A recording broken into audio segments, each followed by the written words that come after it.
Well, hello everyone. It's great to be with you on the Inspirations for Your Life show. I do want to take the opportunity to say welcome and to say thank you. It is really great to be with you here on the show tonight. Thank you so much for joining me. It is, ladies and gentlemen, Monday, and it is December 29th, 2025. So, again, it is so great to be with you. And I hope that you'll really enjoy today's show. All right. So if you're coming here for the very first time, I want to take the opportunity to say welcome and thank you for joining me. Really do appreciate that. If you're coming back, I want to take this opportunity to say welcome back and thank you for coming back. Really do appreciate that very, very much.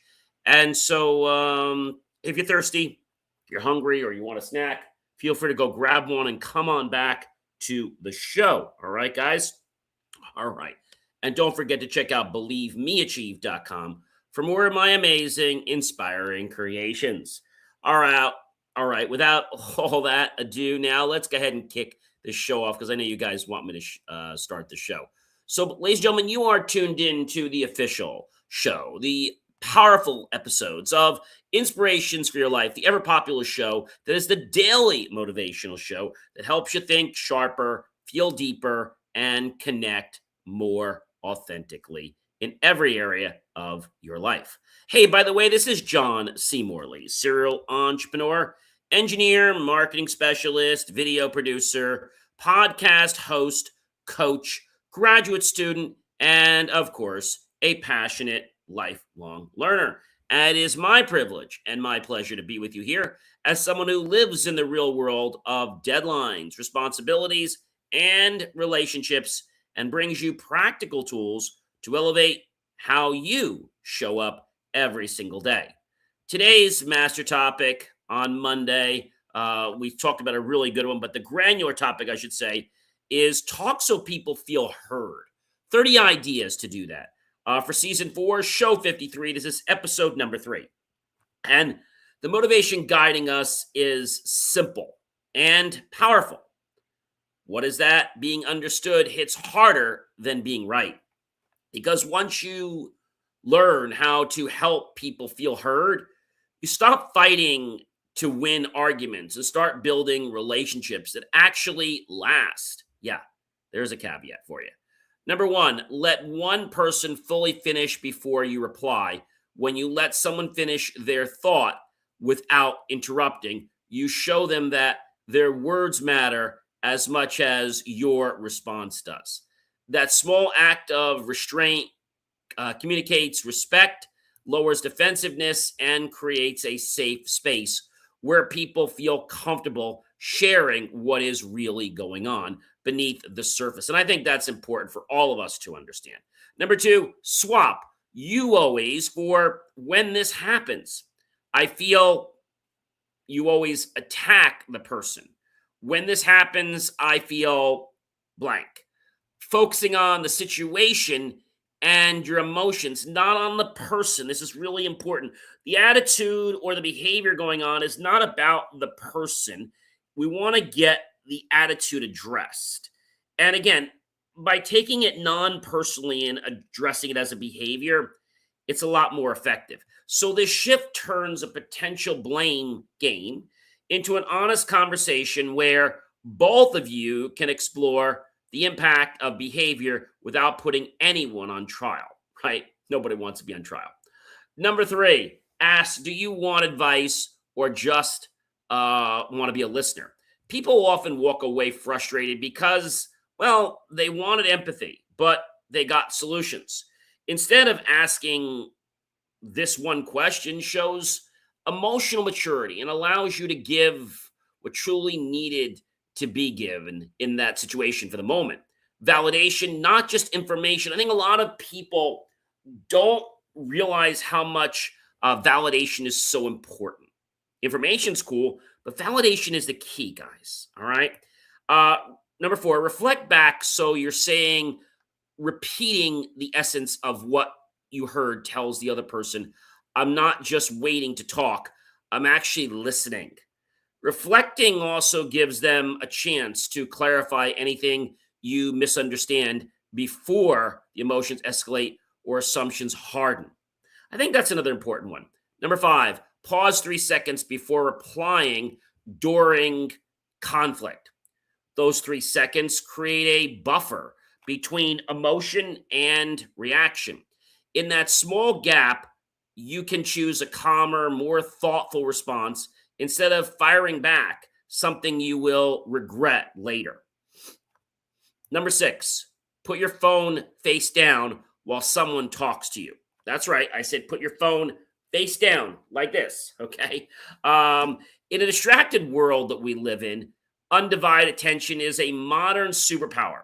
When you put your phone away, you send a strong signal and message. Right now, you are more important than any notification that could come in on my phone. Number 7, ask one curious question. Instead of defending, defensiveness builds walls. Curiosity opens doors by asking a genuine question like, can you help me understand what you mean? You invite deeper dialogue and show that you actually care more about the relationship than about being right. There's a lot of people today that want to be right because they have this ego that has to be fed, which is really terrible. Number 8, admit one small thing you were wrong about. That may not be easy to do, but once you do, the rest of it will seem easy. Owning even a minor mistake lowers the temperature in the room. It proves you're human, all right? It disarms the other person and models the kind of humility that makes real collaboration, well, truly possible. Number 9, here's an interesting one. Say, thanks for telling me that. Thanks for sharing that with me. I greatly appreciate it. Even if it's tough to hear or tough to digest, hard truths are a gift, even when they sting. Expressing gratitude for honesty encourages people to keep communicating instead of shutting down or bottling things up. And I think sometimes we don't want to shut down, but we get so apprehensive in the moment. It's like, oh my gosh, like, what am I going to do? How am I going to handle this? And I think that can be our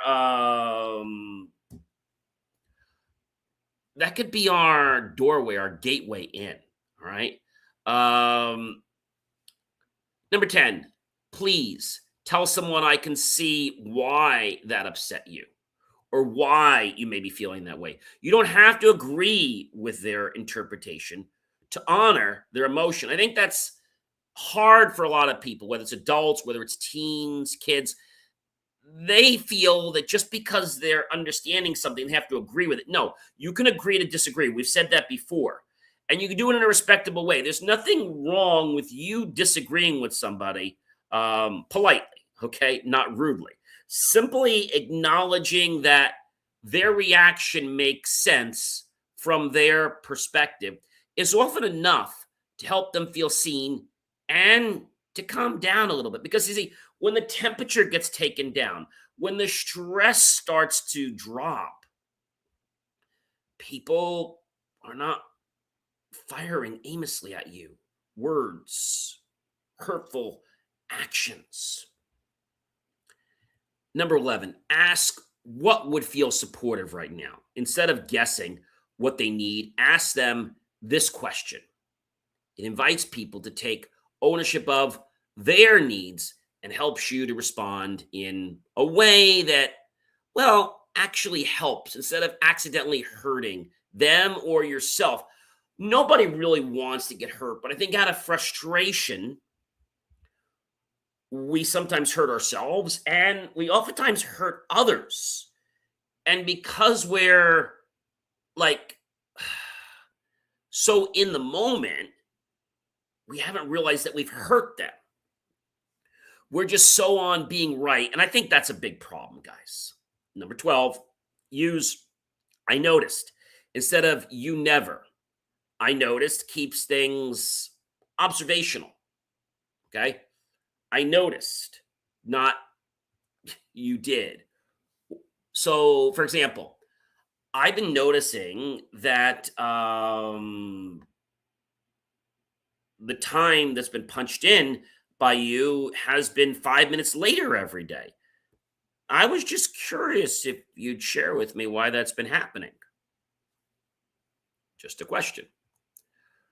While you never is absolute and it's excusatory. So I noticed or I observed specific observations open the door to change sweeping judgments. Slam the door shut, okay? Because when you accuse someone, it's like, all right, now they don't even want to cooperate with you, even if they were going to.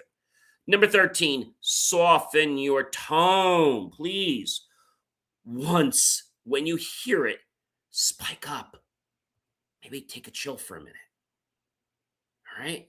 You may not catch every sharp edge in your voice, but catching just one and softening it mid conversation can completely redirect, change the energy and the outcome of the conversation. The other person feels the shift and often mirrors your calmer tone back to you. That's pretty impressive. Number 14, apologize without adding but. But cancels your apology. Hey, I'm really sorry what I did, but I think, that's the problem. Don't do that. A clean break. I'm sorry I did that. It wasn't fair to you. Shows accountability on my part. It invites healing. Hey, look, I don't know what I was thinking. I am really sorry, or I am sorry that those words ever came out of my mouth. I was frustrated. I shouldn't have said them. And it proves that you're more interested in the repair than the justification. When people know you're about that in the relationship, they're going to probably cut you some slack. Number 15, say clearly, I need 10 minutes to cool down. Would you give me a minute? Would you just give me a few minutes? I'll be right back. Taking space is healthy when it's communicated honestly. Hey, Joe, listen, I just need 5 minutes, okay? And I'll be right back to talk to you. Thank you so much. They will appreciate that. They'll calm down. You'll calm down. I need a minute. Just give me a few minutes, okay? Please. By naming a time frame, I just need 5 minutes. I just need 10 minutes. You show respect for the conversation while protecting both of you from saying things in the heat of the moment, that don't reflect your true intentions. Hey, Joe, look, I know this is getting a little heated. Uh, can I just have like 5 or 10 minutes? I'll be right back. Okay. I just need to think a minute. Okay. Thank you. People will respect you for that. Number 16, ask how their daily day really was and listen to it. Don't be firing at the mouth. The word really invites a deeper answer than the automatic fine when you ask and they stay quiet long enough to hear the full story. You give someone a rare place to exhale. I know a lot of times I take a hike and I say, how's your day? And they say, fine. Or somebody say, how's your day? I'm like, I'm great. And you? The word fine is so, I don't know. It's kind of like an emoji. It's hard to understand what it really means. And sometimes it means nothing. So it really doesn't really express anything. I don't necessarily come out to you and say, hey, what do you mean by fine? But really try to get rid of the word fine. Okay. I'm having a great day, or my day's going great, or my morning was a little challenging, and I'm looking forward to my afternoon to be even better. Number 17, drop one sarcastic comment and be direct instead. I know that's not easy. Sarcasm often hides hurt or frustration and can come across as, contempt. So choosing plain, direct language removes the hidden barbs and helps the other person hear and heal with your message. Instead of bracing against your tone and going into the fight or flight method, they've become more conciliatory. They've become more open to your language, to what you have to say. Number 18, guys, use their name once in the conversation. Hearing our own name activates attention and warmth. Using it naturally, not excessively, helps the other person feel personally recognized, not just generically addressed. And I know a lot of you are saying, John, like, this doesn't happen to me. Well, maybe it doesn't happen to you today, but I guarantee you that this has happened to you at some point in your life. And if it hasn't, chances are it has happened, but you have just not been paying attention to the world around you because you believe you're more important than everybody. And that's another bad thing, right? Yes, we're important, but we do need to be aware and observant of the people around us. I don't think we're trying to harm or hurt anybody. I would hope not. And if we say something that offends somebody, apologize. Apologize. I know that might conflict with your big bad ego, but let's face it, that ego is not going to get you anywhere. That ego is just going to get you dropped down step by step by step by step until you're all the way down to the bottom of the stairs. Think about that for a moment. Number 19, guys. Thank someone for a small thing they do regularly.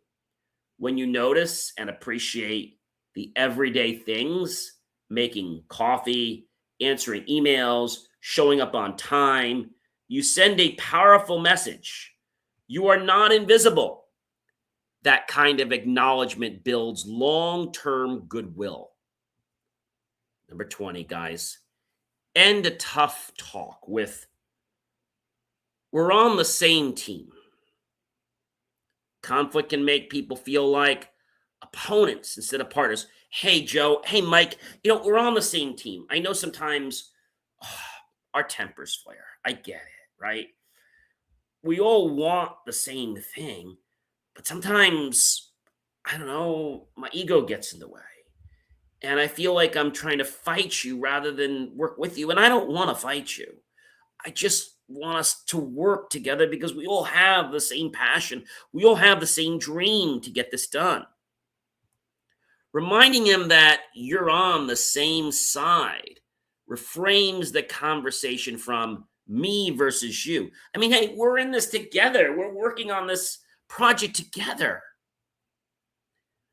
Or a versus you versus us versus the problem. Number 21, guys, send I've been thinking about what you said. Following up shows that the conversation didn't end when the words stopped. It tells the other person their voice lingered in your mind and that their perspective matters to you. Hey, Joe. Hey, Mike. Look, I've been thinking about what you said yesterday, and I realized I was wrong. And I apologize. I'm not somebody who likes to apologize. And I'm not perfect, and I don't like to admit that. But you're right, and I'm wrong. Number 22. Give one detailed, genuine compliment. Not like your clothes, not like, something else about your dress. Hey, Joe, you're really organized. You've got a great system here. A vague compliments or set will fade quickly. Like, hey, Joe, that's a nice shirt. Who really cares that Joe has a nice shirt on? It doesn't matter. It doesn't build any bond. Okay. Those will land and they will quickly disappear. When we're specific, they land deeply and they matter. When you say, I really appreciate how patient you were with that situation, you show that you see the qualities in the action of the person, not just in their theory. Hey, Joe, I really appreciate the time you put into that presentation. It really gave me a complete understanding of all the hard work you've been putting in this whole year. Number 23. Ask, is now a good time to talk about this? Timing can make or break a conversation. Asking permission respects their bandwidth and increases the chances that what you say will actually be absorbed instead of resisted. And I know that's a hard thing for a lot of us to drive home, but it is the truth, guys. Number 24, choose not to raise your voice. When you feel like it, the moment you feel your volume wanting to climb is the moment to consciously dial it back. That can make the world of difference. Staying, guys, staying. Everything in you wants to escalate is a quiet, powerful form of leadership. And it's something that other people are going to pick up from you, and they're probably going to want to model from you, because true leaders know how to listen, and true leaders don't raise their temper. True leaders don't get angry. True leaders talk about things. True leaders want people to understand. True leaders want people to improve. Number 25, draft what you want to say, then cut it in half. Over explaining can overwhelm or confuse most people. Trimming your message forces clarity and helps the most important points land without all the extra noise. Number 26, guys.